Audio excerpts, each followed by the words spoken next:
নরসিংদী জেলার শিবপুর উপজেলার পুটিয়া ইউনিয়ন পরিষদের ভারপ্রাপ্ত চেয়ারম্যান মোহাম্মদ বিল্লাল হোসেনের বিরুদ্ধে সম্প্রতি একাধিক সামাজিক যোগাযোগ মাধ্যম ও কিছু মহল কর্তৃক চালানো হচ্ছে মিথ্যা ও উদ্দেশ্যপ্রণোদিত অপপ্রচার। এই অপপ্রচারের বিরুদ্ধে আজ সকাল 11টায় পুটিয়া ইউনিয়ন পরিষদ কার্যালয়ে এক জরুরি সংবাদ সম্মেলনের আয়োজন করা হয়। সংবাদ সম্মেলনে সভাপতিত্ব করেন মোহাম্মদ বিল্লাল হোসেন নিজেই, যিনি বর্তমানে পুটিয়া ইউনিয়ন পরিষদের ভারপ্রাপ্ত চেয়ারম্যান হিসেবে দায়িত্ব পালন করছেন। তার সঙ্গে উপস্থিত ছিলেন পুটিয়া ইউনিয়নের সকল ওয়ার্ডের নির্বাচিত সদস্যগণ এবং স্থানীয় গণ্যমান্য ব্যক্তিবর্গ। সংবাদ সম্মেলনে বিল্লাল হোসেন বলেন, সম্প্রতি একটি কুচক্রী মহল আমার ব্যক্তিগত ও রাজনৈতিক সুনাম নষ্ট করার অপচেষ্টায় লিপ্ত হয়েছে। তারা মিথ্যা ও ভিত্তিহীন অভিযোগ তুলে আমাকে এবং ইউনিয়ন পরিষদের অন্যান্য সদস্যদের সম্মানহানি করার অপতৎপরতা চালিয়ে যাচ্ছে। তিনি আরও বলেন, জনগণের কল্যাণে আমি ও আমার পরিষদ সদস্যরা সততা ও নিষ্ঠার সঙ্গে কাজ করে যাচ্ছি।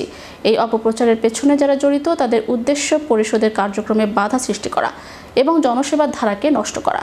এই সময় পুটিয়া ইউনিয়ন পরিষদের সদস্যগণ একাত্মতা প্রকাশ করে বলেন, আমরা পরিষদের পক্ষ থেকে এই মিথ্যা অভিযোগের তীব্র প্রতিবাদ জানাই। ইউনিয়নের উন্নয়নমূলক কার্যক্রম বাধাগ্রস্ত করতে একটি মহল এই ধরনের কাজ করছে, যা কোনোভাবেই মেনে নেওয়া হবে না। সংবাদ সম্মেলনে বক্তারা জানান, বিষয়টি স্থানীয় প্রশাসন ও আইনশৃঙ্খলা রক্ষাকারী বাহিনীর দৃষ্টিগোচর করা হবে এবং প্রয়োজনে আইনগত ব্যবস্থা গ্রহণ করা হবে। পরিশেষে মোহাম্মদ বিল্লাল হোসেন সকল সাংবাদিক, গণমাধ্যম এবং ইউনিয়নবাসীর প্রতি অনুরোধ জানান যেন তারা সত্য যাচাই না করে কোনো ধরনের বিভ্রান্তিকর তথ্য বিশ্বাস না করেন এবং অপপ্রচারে কান না দেন। পুটিয়া ইউনিয়ন পরিষদ শিবপুর নরসিংদী সামাজিক যোগাযোগের মাধ্যমে বহিরাগত লোকদের মানববন্ধন।